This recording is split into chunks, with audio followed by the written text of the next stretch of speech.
C'était une grande première à Saint-Quentin car les équipes et élèves du conservatoire et du pôle sourd de l'école Collery et du collège Anoto se sont associés dans le but de réaliser l'avant-concert d'Albin de la Simone et de faire le lien avec son travail grâce au chansigne.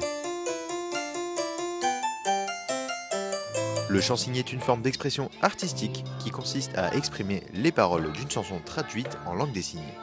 Il est notamment connu pour faciliter l'accès des sourds et malentendants au concert. Les élèves ont été vraiment enthousiastes de participer à ce projet. Le fait de découvrir une vraie scène, ça nous apporte plein de choses nouvelles pour les élèves, des nouvelles expériences et ça va être très enrichissant. On a une partie vraiment chansigne où on a fait l'apprentissage de la langue des signes et puis on a travaillé ensemble pour être sur la musique. Et puis il y a une partie où on joue des instruments, des percussions, où là ça s'est fait en collaboration avec le conservatoire pour savoir ce qu'on allait mettre en place avec les élèves et où on a appris à être en rythme, pareil avec la musique, etc. On a voulu en fait choisir un répertoire un peu à l'image de ce que propose Albin, en tout cas ce qu'on en a ressenti, c'est-à-dire créer des ambiances originales, des ambiances différentes, mélanger les genres. On a choisi aussi de faire participer les enfants sourds et malentendants directement, non pas que en chansigne, mais aussi avec des instruments de percussion, pour que vraiment il y ait une fusion comme ça musicale. Donc il y avait plusieurs options, on a un peu cherché.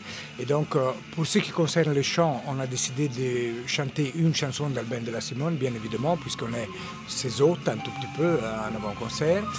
Et puis on a choisi aussi pour ce qui concerne le chant des chansons sur des onomatopées pour que ça soit facilement compréhensible même par les enfants sourds. Donc que la rencontre soit autour de chansons sans texte, ça nous semblait plus facile.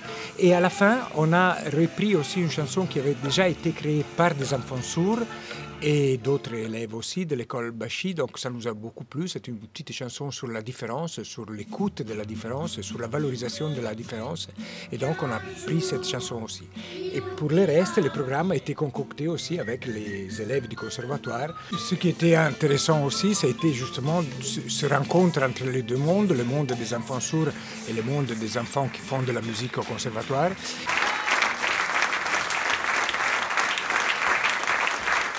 C'est vraiment super d'avoir ce lieu-là, de pouvoir jouer avec les élèves sur scène. Comme ça, c'est toujours formateur pour les enfants.